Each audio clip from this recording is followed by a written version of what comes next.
Kia ora, good evening. The Invercargill City Council has prepared draft budgets for public consultation that allow for a projected rates increase of 0.43%. Chairman of Finance and Policy, Councillor Neil Boniface, says council officers prepared an initial set of draft budgets that were presented to councillors in a budget workshop. These initial budgets proposed a total rates increase of 3.72%. Councillor Boniface says in preparing the new draft budgets for public consultation, Council required that the rates increase was sustainable to ensure that the services of Council continued with no decrease in service levels. And Councillor Boniface will discuss budgetary specifics with Hunter Andrews in tomorrow night's edition of South Today's News. A 34-year-old Filipino crewman died overnight while travelling from Port Chalmers to Stewart Island, and his body was taken ashore in Bluff this morning. The sudden death is not being treated as suspicious but has been referred to the coroner. The cruise ship, the Armadillo, is operated under a charter by a German-based company. The small community of Kennington has a problem with sewage seeping from residential septic tanks. Findings of a sanitary survey undertaken from mid-October to December 2013 indicated that many on-site effluent disposal systems in the Kennington area have failed. ICC Regulatory Services Committee Chair Darren Ludlow explained the situation to Hunter Andrews. The problem is that in Kennington a lot of places have on-site systems at the moment, so they've got septic tanks and they're just not coping. That's partially because of the soil types that exist in Kennington and partially because the way that we use our wastewater systems has changed. They're being put under too much pressure, and it means that stuff's sort of starting to leak into the waterway that we really don't want there. The solution lies with the property owner? It's a community problem actually, and one that the Ministry of Health wants Council to come up with a solution for. It's not the first time we've faced that. We had the same issue in Moores Road about 7 or 8 years ago, and probably the same solution is what we'll have to look at for Kennington. When we spoke to them at our public meeting out there recently, we outlined a couple of possibilities. One was hooking into a pipe that leads from Kennington. Means we have to put in reticulation for sewage out there, and that's fine. Or they've got to come up with better on-site systems, and that's quite expensive. So the opportunity to join a community system and actually have that subsidised a little bit by the rest of the city seems to be the best option. That would be about a 67% subsidy, which is the same as Moores Road residents were offered. It's a tremendous fright, I guess, for some of the property owners when they suddenly find themselves being faced with a $9,000 bill. They accept that there's got to be something done because it's just in the interest of their health, and the reaction that we had was very reasonable, and that they can see that the city is trying to make it as easy as we possibly can. And what time frame for a solution do you think? Is it possible to say at this stage? Too early at this stage. Council's on it? Yeah, we'd hope to have it tidied up within 18 months to 2 years.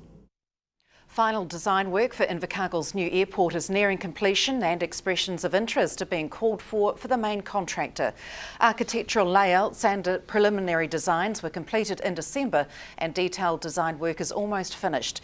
The next stage in the development is a pre-qualification process for the main contractor, which is hoped to be completed by the end of March.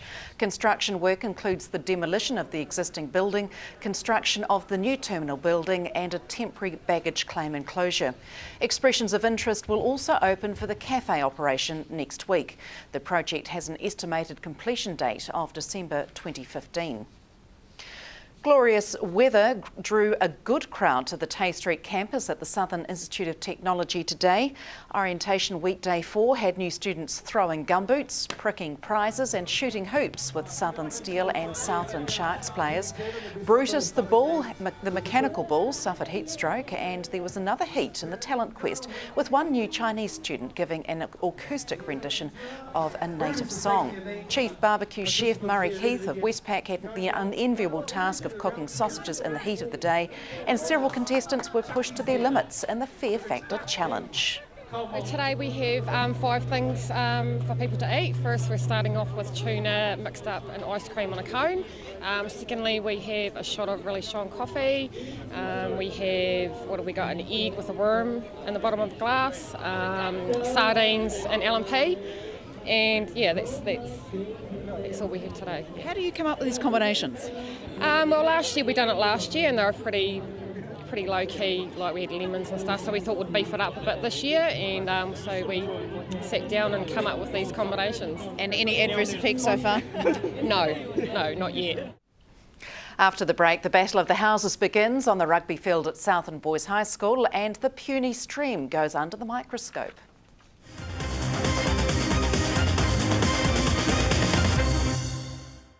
Welcome back. Venture Southland's business team is surveying the Southland business community to find out what challenges, pressures and opportunities are present in 2014. Venture Southland Enterprise Projects Coordinator Rhiannon Suter is encouraging businesses of all sizes to visit Venture's website and take part in the online survey.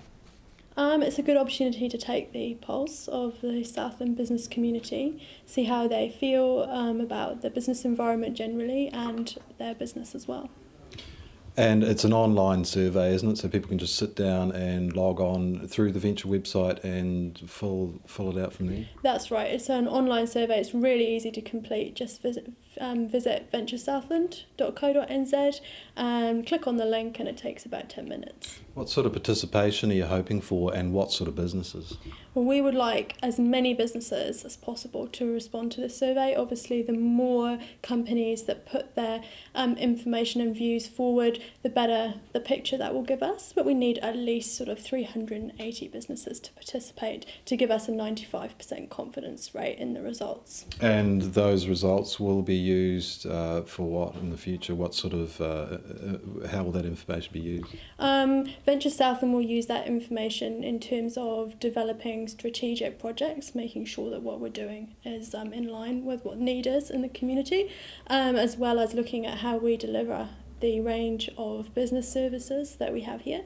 But the information will also be available to the public, including businesses, to help with their planning. And the questions, they will be fairly generic, but there are some that will focus on Southland itself. Yeah, the questions range from a whole types of topics, from facts about the business to what the confidence is in terms of the business environment, to specific issues. For example, whether businesses feel they've got any concerns around water quality or access to water or road quality or other issues that can affect the whole region. All crucial information for development. Absolutely, yep. The New Zealand Stroke and Asthma Foundation say New Zealand should follow the example set by the UK Parliament and ban smoking in cars when children are passengers. Stroke Foundation National Health Promotions Manager Julia Root says second-hand smoke is a major cause of ill health for children, and eliminating their exposure to it in the confined space of a car is one of the best ways we can reduce smoking-related illness. The government's currently considering how to enforce a proposal by Associate Health Minister Tariana Turia to ban smoking in vehicles containing children. More than 350 New Zealanders die each year due to exposure to second-hand smoke. Environment Southland are a third of the way through summer biomonitoring program for the region's waterways. Water scientists visit 80 monitoring sites around Southland during the summer, stirring up sediment, netting insects, worms and snails, all of which are good indicators of a waterway's health. Hunter Andrews was creekside with water scientist Roger Hodson.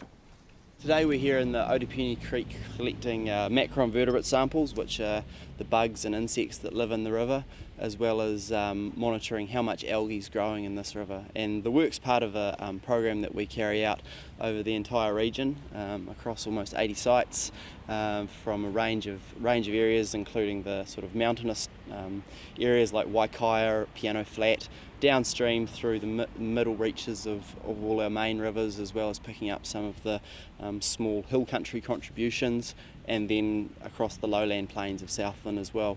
And it's part of a long-term program to monitor the state of the ecosystem with respect to aquatic ecology and macroinvertebrates, but also to monitor trends long-term in those same indicators of water quality across the region. So macroinvertebrates are a valuable indicator of ecosystem health because they're sensitive to modifications within a catchment and land use within a catchment.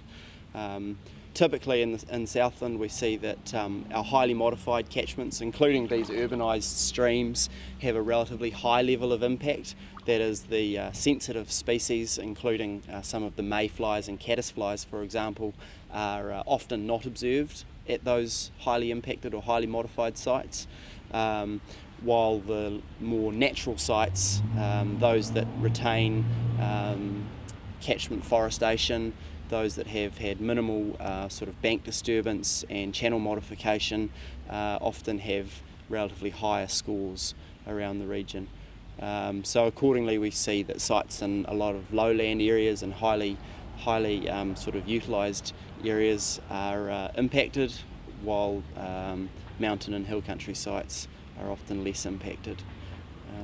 And this is all the bigger picture you mentioned. It's all about that drive towards maintaining good water quality, isn't it? That's the Environment Southland's stated big mission, really. Yeah, absolutely. Environment Southland has prioritised water quality over the coming years, and maintaining water quality for the region and seeing improvements with regard to some aspects of water quality where it's degraded is the number one priority for the council.